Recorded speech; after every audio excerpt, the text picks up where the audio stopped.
Verse 5. And suddenly another beast, a second, like a bear, was raised up on one side, and had three ribs in its mouth between its teeth. And they said thus to it, Arise, devour much flesh. This is the kingdom of the Persians. Suddenly another beast, a second like a bear. Persia is what now in days would be Iran when it comes to the area. And the fact that he uses a bear pretty much is to say how that nation behaved, just like a bear when a bear attacks, how damageable it can be. And also it connects with the bear that killed the 42 youngsters in the book of because of the prophet Elishua in the book of Kings. Verse 19 of 2 Kings 2. Then the men of the city said to Elishua, most people pronounce Elisha. There are several reasons why I think it could be, or perhaps should be, Elishua. So then the men of the city said to Elishua, please notice, the situation of these cities is pleasant, and my sovereign seas, but the water is bad and the ground barren. And he said, bring me a new bowl and put salt in it. And then, well, I was reading way back, let me see. Verse 23. After that miracle, when he made the earth give fruit, which is also connected to the whole point, so maybe I should read it. So bring me a new bowl and put salt in it. Remember that Yahushua said that we are the salt of the world, pretty much because through the true doctrine we give a good flavor to this life. Without Mashiach, without the truth, this life has no flavor at all. No matter how much physical pleasure one person may receive, will always feel empty, among other things. So bring me a new bowl and put salt in it. So they brought it to him. Then he went out to the source of the water and cast in the salt there. So okay, so Yahushua is the water of life. He came 2,000 years ago, but because of the apostasy, because of the doctrine that they started to teach, which was false, the water became bad.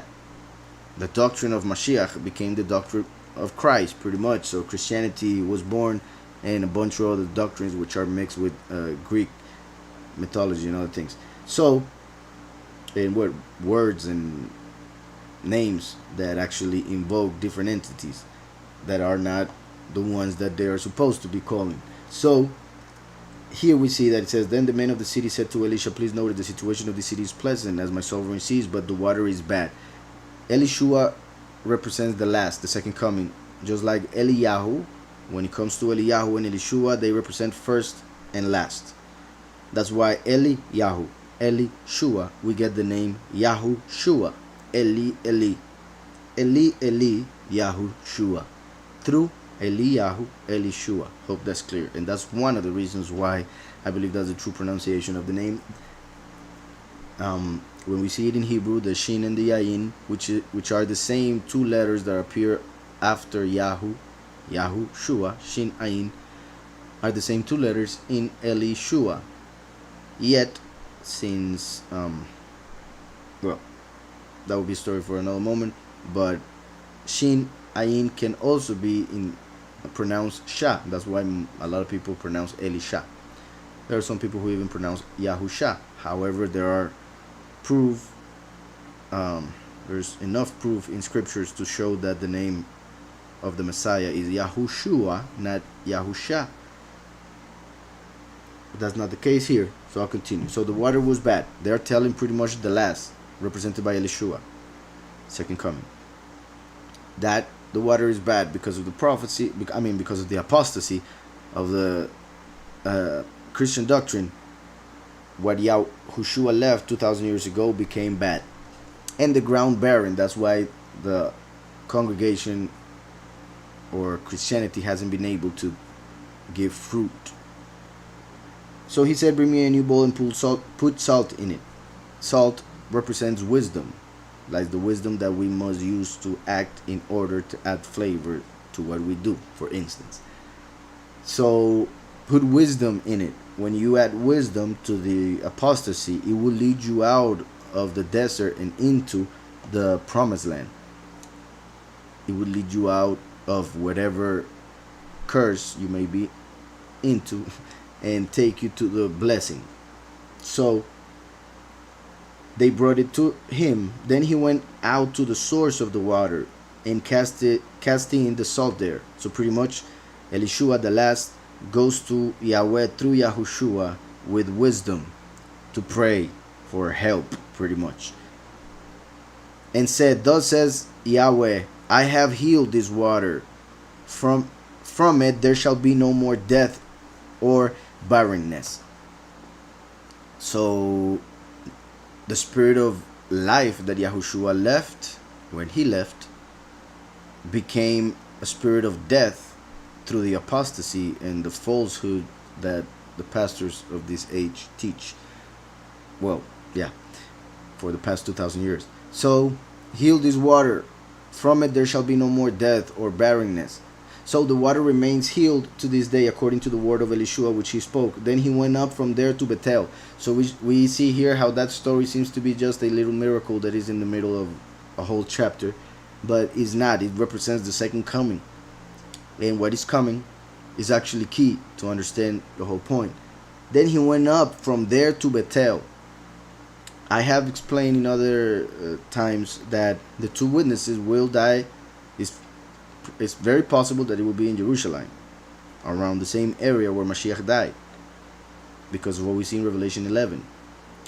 But if it were to happen somewhere else other than that same area, it would be in Bethel, because of many stories that we see regarding that place, Bethel. Bethel means the house of Elohim. So that's why all of those stories that happen with Bethel could be seen through the meaning of the name to refer to Jerusalem, because in Jerusalem is where we would find the temple back in the day. So the temple of Yahweh, which would be the house of Yahweh, the house of Elohim, would be in Jerusalem until they destroyed it in the year 70. So Bethel means house of Elohim. So that could be the reason why many things happen in Bethel, so that we understand that the two witnesses would die near the house of Elohim, meaning near the temple in Jerusalem. So I want to make that clear. That is why we see here that he went to Bethel. Then he went up from there to Bethel, to the house of Elohim. And as he was going up the road, some youths came from the city and mocked him. This represents when the two witnesses, one of the witnesses, the witness like Moshe, represented by Elishua, is about to go to heaven in his resurrection. Is about to go to Bethel, to the house of Elohim, as we see in Revelation 11, that the temple opens in the heavens when the two witnesses resurrect. So he's going to Bethel, like the two witnesses will go to the temple in heaven on the resurrection. That's why he mentions up, going up twice. Then he went up from there to Bethel. And as he was going up the road, some youths, like the nations, who are as youths because of the fact of the way they act, they think, they are reckless regarding the spiritual life. And not only that, it's interesting that nowadays people see old people as worthless. They don't respect old people. They see nowadays youth as the best and as the ones that should rule everything. And this generation is so bad that that's why the world is going the way it is going. So it's interesting that the youths said this, just like the people of nowadays are pretty much ruled by youths. So some youths came from the city and mocked them, just like they are going to mock the two witnesses. And from the city, they are going to be killed in the city. Not only they're going to be killed in a city represents, well, the first city built was built by Cain, who killed Abel. So the city then, Nimrod built a city. So we see many evil people building cities. So city is connected to evil for many reasons. That's why also Judas Ishkariot, or Yehuda Ishkariot. Ishkariot means man of the city. So the man who betrayed Mashiach was actually called literally man of the city.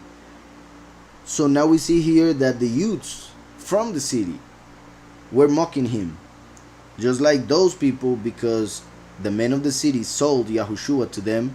They were mocking Mashiach when they sacrificed them. So now we see something very close in the sense of the interpretation. When the second manifestation comes to the earth as Elishua, and he's about to go up to the temple of Yahweh in the heavens, those who rule the earth, who are as youths, will mock him.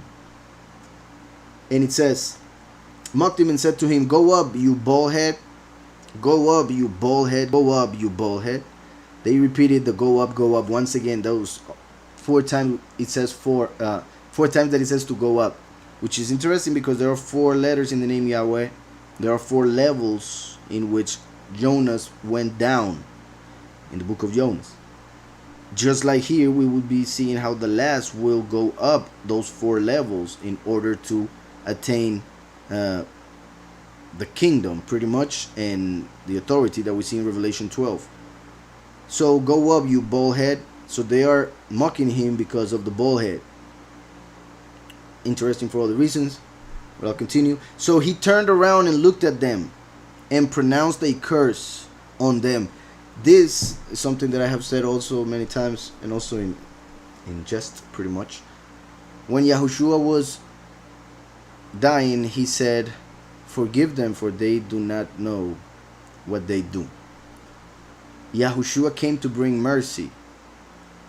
They did not know what they were doing, because it was the first time that the Almighty appeared in the flesh. It was the first time that the Almighty would resurrect for eternity. So they did not know what they were doing, amongst other many good reasons why Yahushua said that. But he said it because he's mercy personified. But now, according to Isaiah 63, the last comes to bring judgment, the wrath of Yahweh, and the wrath is in his heart. Like he's the heart of Yahweh, he has the wrath of Yahweh in his heart. And we see that in Isaiah 63, when he comes like a Gentile, like a king who fights, while the Kohen Gadol, which is Yahushua, the priest, doesn't fight. The priest is the one that would bring the people to Yahweh, would through the sacrifices that he would make Yahweh forgive the people, pretty much. So the Kohen Gadol is Yahushua, who came and gave himself so that Yahweh would forgive us. Yet the king is the one who brings judgment on those who are against the kingdom. So that's why he comes with the wrath of Yahweh. And we see here a representation that instead of asking for mercy on them, he's actually asking for a curse, because now they know what they are doing.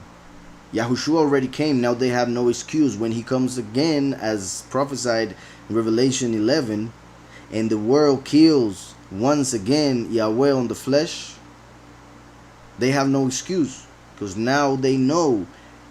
Most of them have a cross, and somebody crucified on that cross just to remember that moment in life.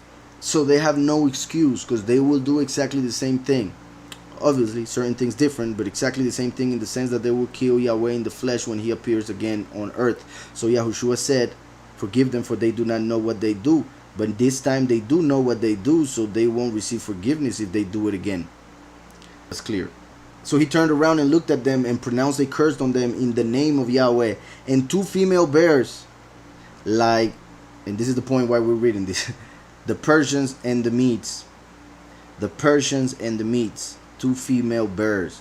We are seeing that a bear represents that kingdom in Daniel 7. That same interpretation is connected with this because of the bears. Two female bears, which are very angry when it comes to when they lose their children.